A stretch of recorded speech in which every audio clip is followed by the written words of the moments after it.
Can you please explain these markets? Sure. I mean, look, we had very strong earnings from Google's parent Alphabet. We had positive response to Amazon's numbers. We had, as you said, the economic data that showed the economy still expanding at a reasonable clip. Although, again, Heather Long, an economist, points out that about 1.5 percentage points of that 2% growth came from AI infrastructure build out, and consumer spending slowed down as inflation accelerated. So we also had jobless claims, by the way, dropped to the lowest level since 1969. So the job market doesn't look quite as bad as we thought, at least by this measure. And so the market took solace in that. And again, as you said, looking past the war in Iran and the oil price increase and focusing on the build out of AI and its promise. Irvin Nealwyn, tell us, if the Iran war continues, if the strait remains locked, what is going to have a bigger impact on the economy, AI or high gas prices? For the U.S., AI seems to be dominant. Look, what we have happening now with oil prices is the biggest direct effects are not in the U.S. They're in Asia, they're in Europe, that rely more on imported Middle Eastern oil. In the U.S., we're a net oil exporter. Look, higher energy prices, higher gas prices, they hurt, they hit people. These are, what we're seeing so far is not the kind of destructive prices we saw in 2008, even 2022. And the AI build out in terms of GDP and markets is huge. It's massive. The thing is, you can't eat GDP. So for ordinary Americans trying to pay their bills, get to the grocery store, GDP growth doesn't really matter as much as wage growth and inflation. And that's where the pinch really hits.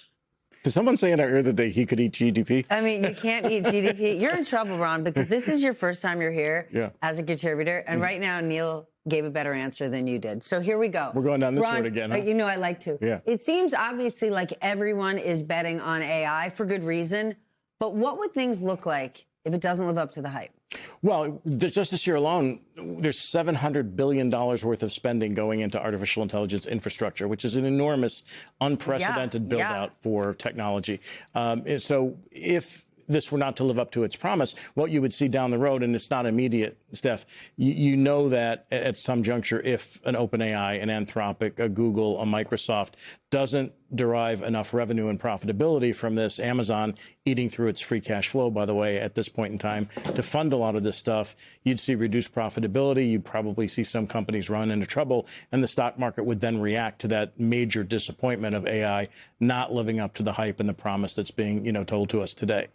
Neil, let's be fuddy-duddies and talk about the national debt, which now exceeds 100% of the GDP. Donald Trump definitively ran on reducing this number, yet here we are halfway through his second term, and our national debt is close to breaking an 80-year record. I remember seeing Scott Bessent before Trump won at an event practically foaming at the mouth, saying he was desperate to support Donald Trump. He wanted to be part of the administration for this specific reason, our crippling debt. Now here we are. Yeah, look, 100% debt to GDP. The number itself doesn't matter. It's not there's some magic threshold that trips some crisis, but it does tell you where we're going. And what matters is that it's not getting any better. It's on an upward path. We're running deficits of 6 to 7% of GDP a year. We're growing only at 2 to 3% a year if we're lucky. And so that's not a good equation. And that is, the old line is if something can't go on forever, it won't. That's where we are with U.S. deficits and debt. Ron, I got a new topic because I want you to explain this to our audience. Today, the president signed an executive order that expands retirement account access, right, 401ks for workers that don't have employer-sponsored plans, right? They don't work at a big company.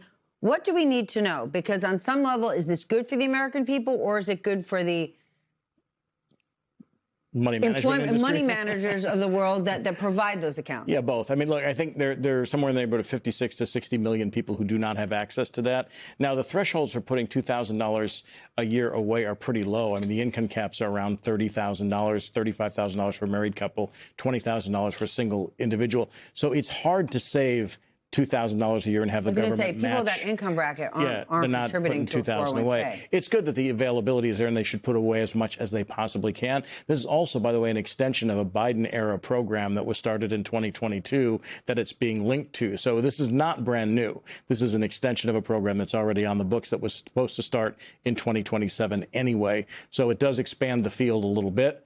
But again, for those people in that income bracket, it's not the easiest thing to do, particularly given persistent inflation, high gasoline prices, food costs, childcare, and healthcare. Yeah. All right, Neil, before we go, I have to ask you about Live Golf. Saudi Arabia is officially pulling funding from its upstart league, a league that just a few years ago seemed to have an unlimited budget and desire to sort of infiltrate U.S. golf, leaving their star players in the lurch. What's your take?